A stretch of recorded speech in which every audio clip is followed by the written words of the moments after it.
Emma, this is all your fault. Violet, what are you talking about? How is this my fault? It's your fault because my husband divorced me. I won't let you deny it either. You'll take responsibility for this and I'll make sure of it. What? What on earth are you saying? Don't pretend you don't know what I mean. I'm making you take responsibility for everything that's happened. Responsibility? The fact that my husband found out about the affair, it's all your fault. You have to make this right by introducing me to a man who makes $100,000 a year. Wait a second, let me remind you of how everything went down. The whole thing about your husband finding out about your affair? Well, it all started when I was walking through the shopping mall with my husband, Phil, and your husband happened to spot us from a distance. He mistook me for you because of our similar build. That's when he became suspicious and hired a private investigator. Wasn't that the case? Yes, that's right. It wasn't even a close encounter. We had only met your husband once at my wedding, so there was no reason for him to recognize me from a distance. He couldn't have known it was me, but after he realized the mistake, he apologized to your husband for the confusion. However, in the end, it turned out that you were the one having an affair with a classmate you reconnected with at the reunion. So how is that my fault? Look, no matter how you try to spin this, it's clearly your fault. You were the one who got me mistaken for you. If you hadn't been so misleading, my husband wouldn't have been confused in the first place. It's your fault for putting me in that position. Not only that, you also happened to go to the shopping mall at the same time as my husband. That's also your fault. Well, hold on a second. The main issue here is that you were the one who cheated in the first place. If you hadn't cheated, none of this would have come out in the open, would it? The blame falls squarely on you. If you hadn't been seen by my husband, there would have been no way for him to find out about the affair, and none of this would have happened. So yes, it's absolutely your fault. You're the one to blame, not me. Now hurry up and introduce me to a man who makes $100,000 a year. Once I start a relationship with him, I'll make sure he helps me pay for my husband's alimony. This is ridiculous. You're seriously asking me to do that for you? You don't have much time left until the alimony deadline, so you better hurry up and do something about it. I don't care about your problems. Take care of it yourself. If you won't help me, then I'll just take your husband instead. What? Phil is so good looking, isn't he? And he's clearly a successful guy, right? Clearly he's way too good for you. I'll take him off your hands. You really don't understand anything, do you? Why don't you just get a job and work to pay for things yourself? It's clear you're too stubborn to let a man take care of you. How pathetic. Oh, I see. Violet, you're just impossible. I've had enough of this. What do you mean? Well, I've got some things going on in my life too, you know. I can't afford to waste any more time dealing with you right now. For my own mental health, I've decided that I need to distance myself from you more than ever. I'm sorry, but I can't deal with you anymore. Goodbye.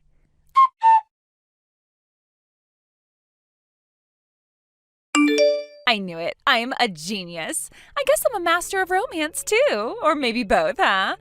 Hey, Emma. You know Phil? Well, he's mine now.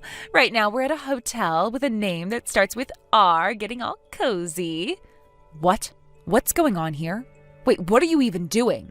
I'm telling you, I took Phil for myself. So you better hurry up and get a divorce and hand over Phil to me.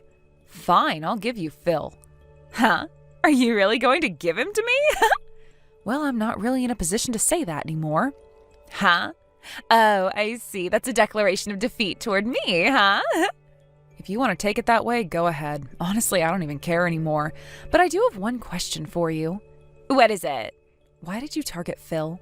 I can't imagine you'd go after him just because he's good looking. That part's really strange. Well, it's because you never introduced me to a guy with an annual income of $100,000, no matter how long I waited. So to make you fulfill that responsibility, I decided to take Phil, who's a handsome guy earning $150,000 a year. Huh? Phil makes $150,000 a year? That's amazing, right? He works for a big company, Company A, and became a manager at 29, right? With that kind of status, he's perfect to be my new husband. Phil's actually unemployed. What? Actually, I'm the one working at Company A, and I became a manager at 29 too. What about the $150,000 a year? Well, that $150,000 was probably the household income from about 2 years ago when Phil was still working and his father was still employed. Though to be fair, half of that income was from my salary. Wait, why is Phil unemployed? Phil used to work for a subsidiary of Company A, but about 6 months ago, his affair with an office clerk there was exposed. What? It wasn't like he got fired or anything, but after I found out, being married to the wife at the parent company made things awkward for him. He ended up resigning voluntarily about 3 months ago, around the same time I divorced him. What? You divorced him 3 months ago? Wait, what? Huh? Yeah, I divorced Phil 3 months ago.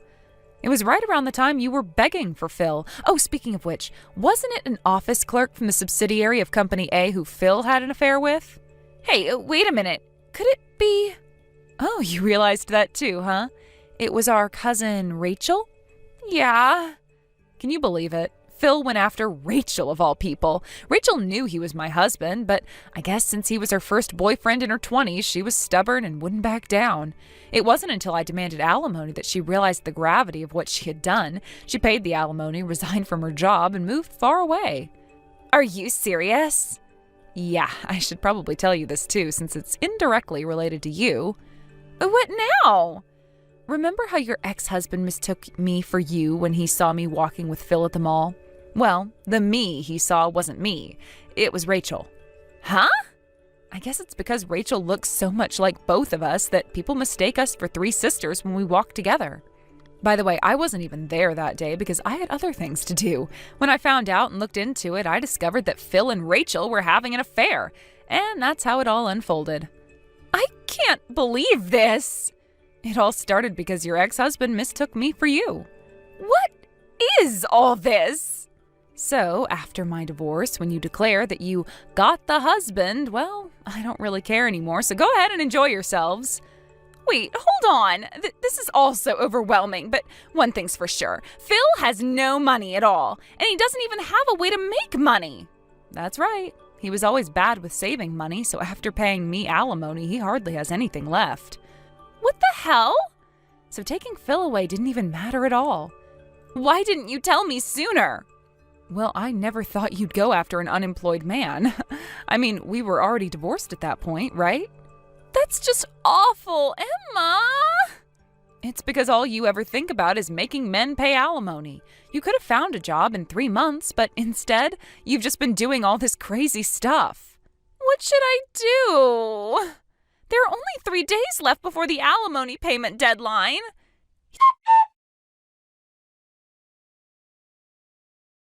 He went and abandoned me. That's a misunderstanding. Huh? Well, whatever. It seems like that's not the main topic anyway. By the way, wasn't today the deadline for the alimony payment? Could it be that's what you're talking about? Yep, exactly. It's unbelievable, really. He made me his wife and paid all the alimony for me. Can you believe that? He didn't even hesitate. And then out of nowhere, a guy appeared who said he fell in love with me at first sight. Did you meet him? I haven't met him in person yet, but if he's willing to pay all my alimony up front without a second thought, he must be incredibly wealthy, right? That's the kind of person who could definitely save me from this huge crisis I'm in. I'm pretty sure he's going to be the one to rescue me. He's my Prince Charming, and he'll swoop in to save me, no doubt about it. I just know he's got to be a handsome, amazing guy who's totally perfect for me. I think you might be setting yourself up for a bit of disappointment here. Huh? Are you jealous? Well, I guess it can't be helped. After all, from this massive crisis I'm in, I'm about to get swept up and become the miracle celebrity wife living in a life of luxury. It's not something anyone would expect, but hey, that's what's about to happen. Ugh. I really think it would have been better if you had just worked for yourself, don't you think? And jealousy is totally acceptable. Feel free to be as envious as you want. I'm fine with it. Oh, and by the way, I already sent the marriage registration yesterday, so by now it should have already been submitted to the office. Huh? And right now I'm on my way to my future husband's mansion to move in. Can you believe it? I'm about to become a celebrity wife. I'm about to be born anew, living a life of wealth and privilege. This is it, my new beginning. I don't want to hear any complaints if things end up going wrong, though.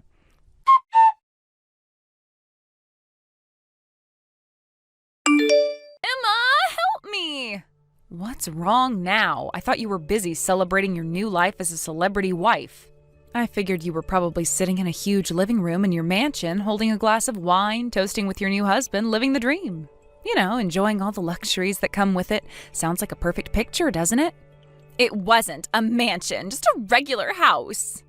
Wait, so all that stuff you were talking about was just your imagination running wild? I see. Classic. But hey, you must have known about all of this, right? I heard that the marriage proposal actually came to you right after your divorce. But the job he had was too far away, so you didn't want to quit your current one, and that's why you turned him down. At least, that's what I heard. Oh, so it was that guy after all. He's actually the son of someone my father used to know when he was younger. He dropped out of university because he couldn't deal with the social situation there, and then he became a recluse. Now he's 39 years old and has never worked a single day in his life. I only found out all these details after I turned him down, and it's kind of concerning.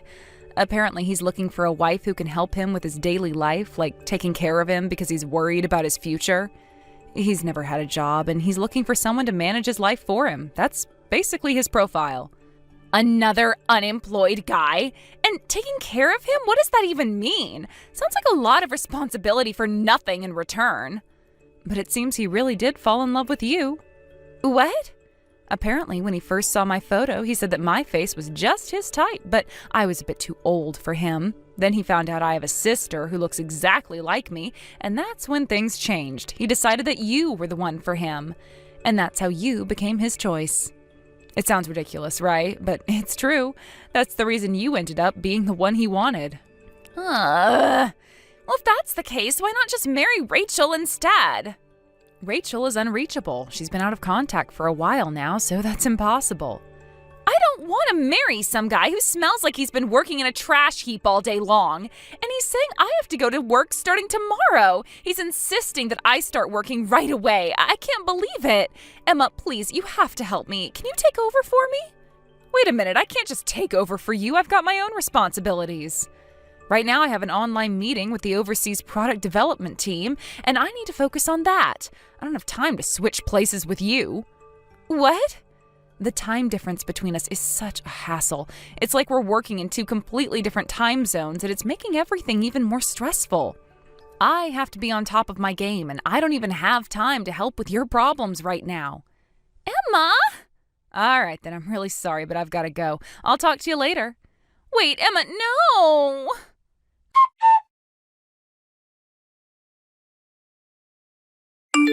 My parents divorced several years ago, and they each live in separate places now.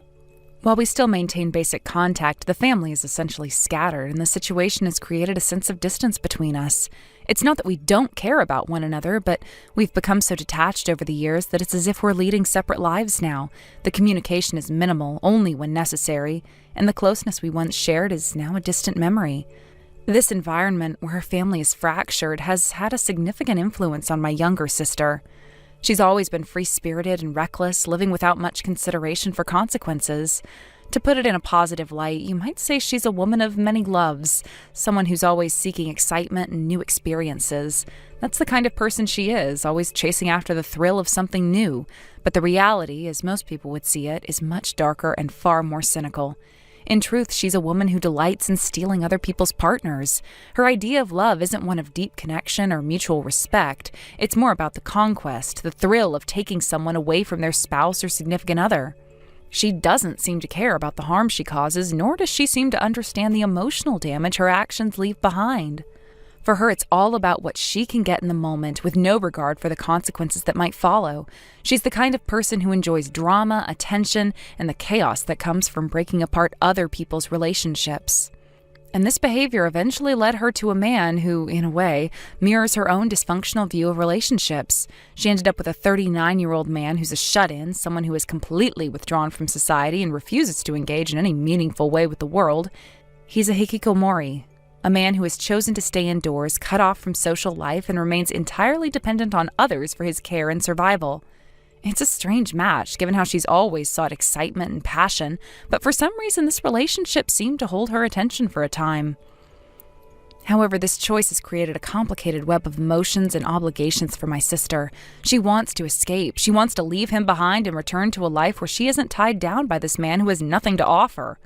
She regrets ever getting involved with him, and now she's trapped in a relationship she never wanted to begin with. But despite her wishes to leave him, there is a complication: our father. Our father sees this man, her husband, as someone of value.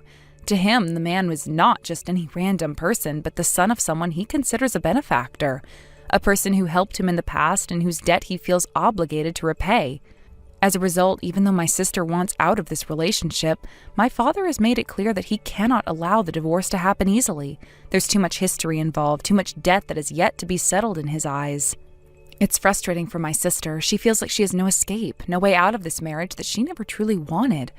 My father's insistence on protecting the image of this man as a family ally means that my sister has been forced to stay in this toxic relationship.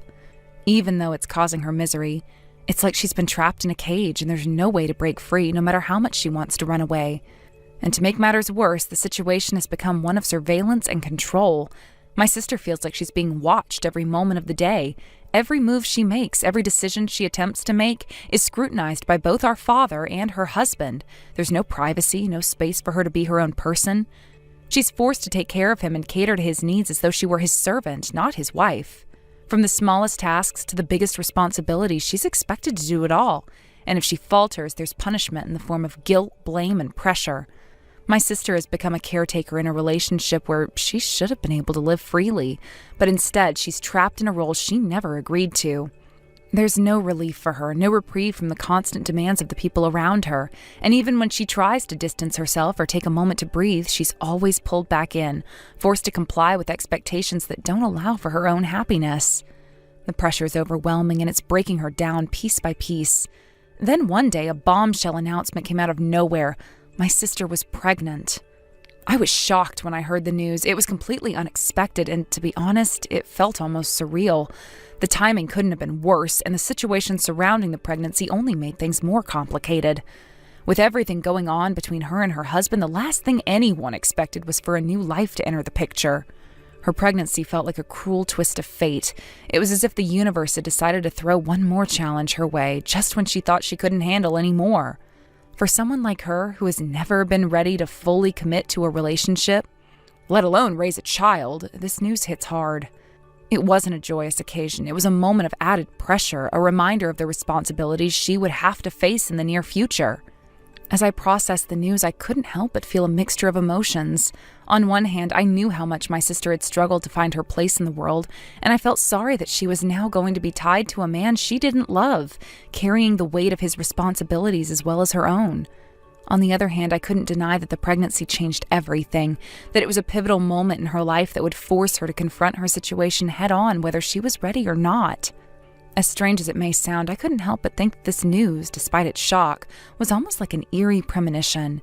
It felt like the kind of story you'd hear around the time of Halloween, the season when people tell ghost stories and reflect on the dead. It was an unsettling feeling, as though we were standing on the edge of something we couldn't control. The supernatural undertones of the situation made it seem as if we were caught in the midst of a tale that would end in something far darker than any of us could have predicted. This pregnancy, unexpected as it was, might just be the catalyst for a series of events that would change everything for my sister. Whether she would be able to escape her marriage, regain control of her life, or face the consequences of her actions remained to be seen. But one thing was clear: her life would never be the same again. Thank you for watching. Please subscribe and hit the like button. See you next time.